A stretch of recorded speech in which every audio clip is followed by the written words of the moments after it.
एक छोटे से गांव में रामू नाम का एक गरीब किसान रहता था। उसके पास थोड़ी सी जमीन थी, लेकिन वो मेहनत बहुत करता था।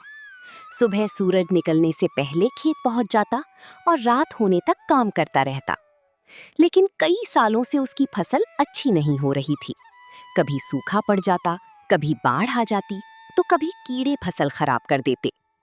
रामू की पत्नी सीता और उसका बेटा मोहन भी उसकी मदद करते थे।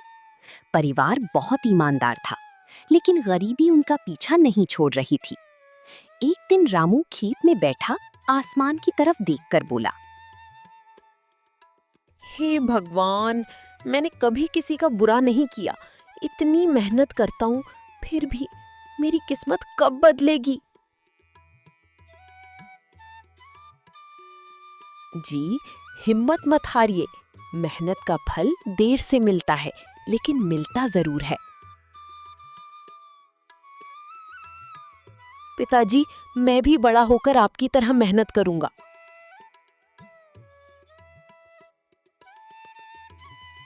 बेटा, मेहनत करना अच्छी बात है, लेकिन पढ़ाई भी जरूरी है।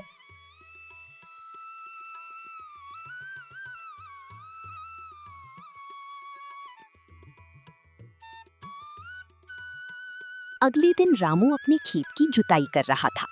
तभी हल किसी कठोर चीज से टकराया। रामू ने मिट्टी हटाई तो उसे एक पुराना लकड़ी का संदूक दिखाई दिया।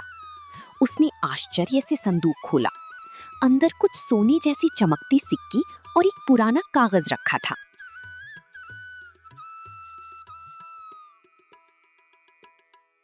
अरे, ये क्या है? कहीं मैं सपना तो नहीं देख रहा?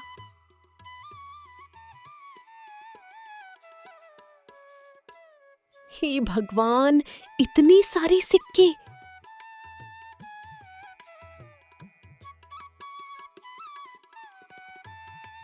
पिताजी, अब तो हम अमीर बन गए। नहीं बेटा, पहले हमें पता करना होगा कि ये खजाना किसका है।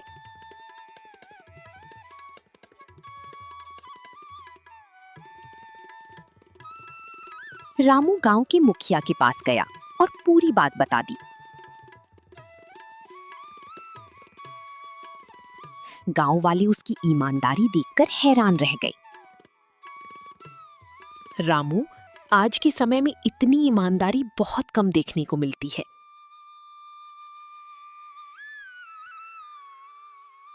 अगर मुझे खजाना मिलता तो मैं किसी को नहीं बताता।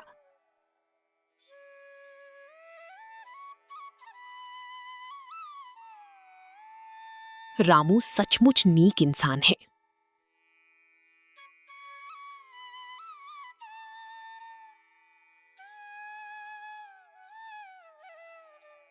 कई दिनों की जांच के बाद पता चला कि वो खजाना बहुत पुराने समय का था और उसका कोई मालिक नहीं बचा था।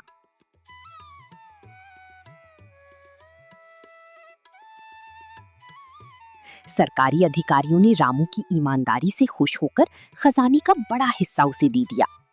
अब रामू के जीवन में खुशियां आने लगी, लेकिन उसने पैसे का घमंड नहीं किया। अब हम बड़ा घर बना सकते हैं। हाँ, लेकिन पहले गांव के स्कूल की मरम्मत करवाएंगे और गरीब बच्चों की मदद भी करेंगे। बिल्कुल बेटा, दूसरों की मदद करना सबसे बड़ा धर्म है। रामू ने गांव में नया स्कूल बनवाया, किसानों के लिए पानी की व्यवस्था की और जरूरतमंद लोगों की सहायता की।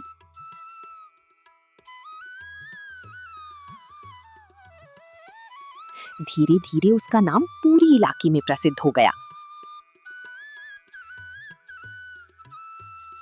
एक दिन जिले के अधिकारी गांव में आए।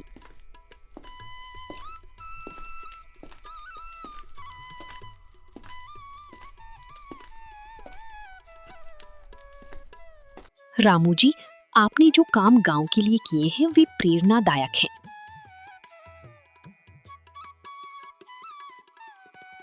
मैंने वही किया जो एक इंसान को करना चाहिए।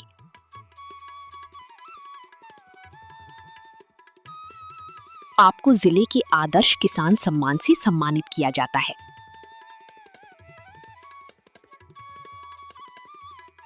रामू किसान जिंदाबाद।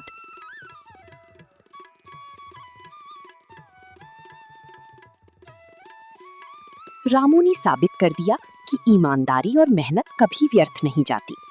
समय भले ही कठिन हो, लेकिन जो व्यक्ति सच्चाई का रास्ता नहीं छोड़ता, उसकी किस्मत एक दिन जरूर बदलती है। और इसी तरह गरीब किसान रामू की कहानी पूरे गांव के लिए प्रेरणा बन गई। ईमानदारी और मेहनत का फल देर से मिलता है, लेकिन सबसे मीठा होता है। खजाना मिलने के बाद रामू किसान का जीवन पहले से बेहतर हो गया था, लेकिन वो आज भी हर सुबह सूरज निकलने से पहले अपने खेत में पहुंच जाता था। गांव वाले अक्सर कहते थे कि अब रामू को मेहनत करने की क्या जरूरत है, लेकिन रामू का मानना था कि किसान की असली पहचान उसकी मेहनत होती है, धन दौलत नहीं। एक दिन जब रामू अपने खेत की मेड़ पर घूम रहा था, तभी उसे एक बहुत बूढ़ा साधु दिखाई दिया। साधु थका हुआ था और कई दिनों से भूखा लग रहा था। रामू तुरंत उसके पास गया।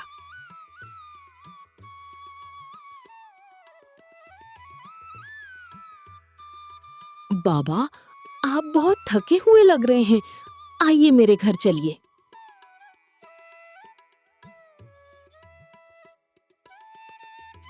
बेटा, क्या तुम मुझे भोजन करा सकते हो?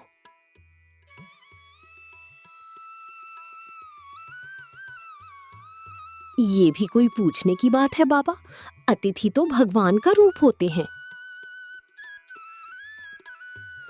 रामू साधु को घर ले गया।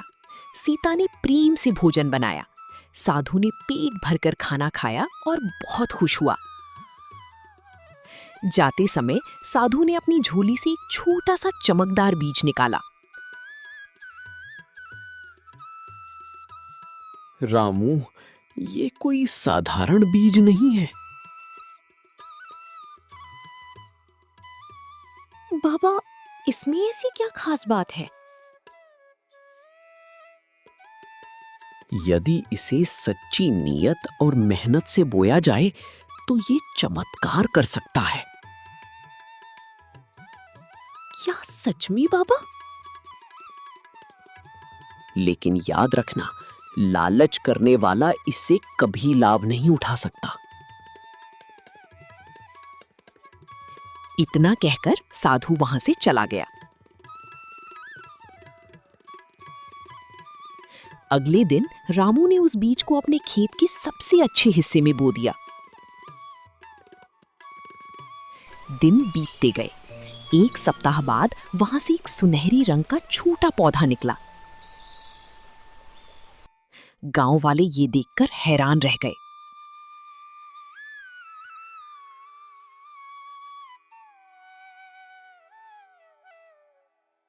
पिताजी, ये पौधा तो बाकी पौधों से बिल्कुल अलग है।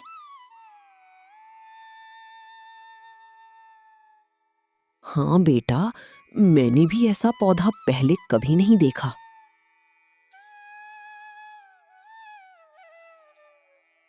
लगता है रामू को फिर कोई खजाना मिलने वाला है। कुछ ही दिनों में वो पौधा एक बड़े पेड़ में बदल गया।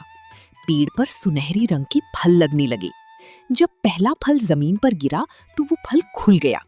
उसके अंदर चमकते हुए दुर्लभ बीज थे, जिनकी बाजार में बहुत बड़ी कीमत थी।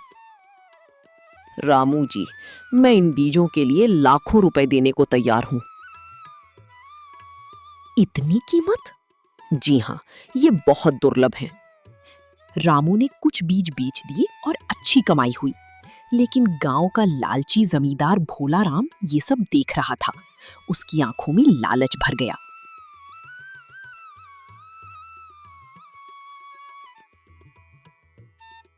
अगर मुझे ऐसा बीज मिल जाए तो मैं पूरे जिले का सबसे अमीर आदमी बन जाऊंगा।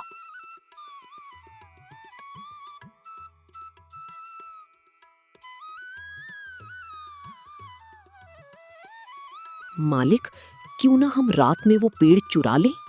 बहुत बढ़िया विचार है।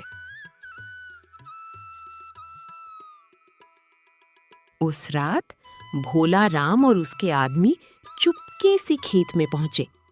उन्होंने पेड़ उखाड़ने की कोशिश की, लेकिन जैसे ही उन्होंने पेड़ को छुआ, पेड़ के चारों ओर तेज रोशनी फैल गई और अचानक सभी आदमी कीचड़ में गिर पड़े।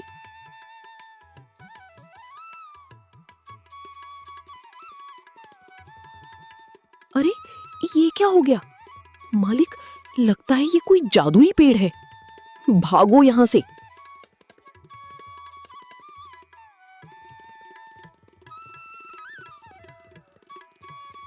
अगली सुबह रामू ने सब कुछ देखा, लेकिन उसने किसी से शिकायत नहीं की। उसने भोला राम को बुलाया। भोला राम जी, धन मेहनत से कमाया जाता है, चोरी से नहीं। रामू, मुझसे बहुत बड़ी गलती हो गई। गलती हर इंसान से होती है, जरूरी ये है कि उसे सुधारा जाए।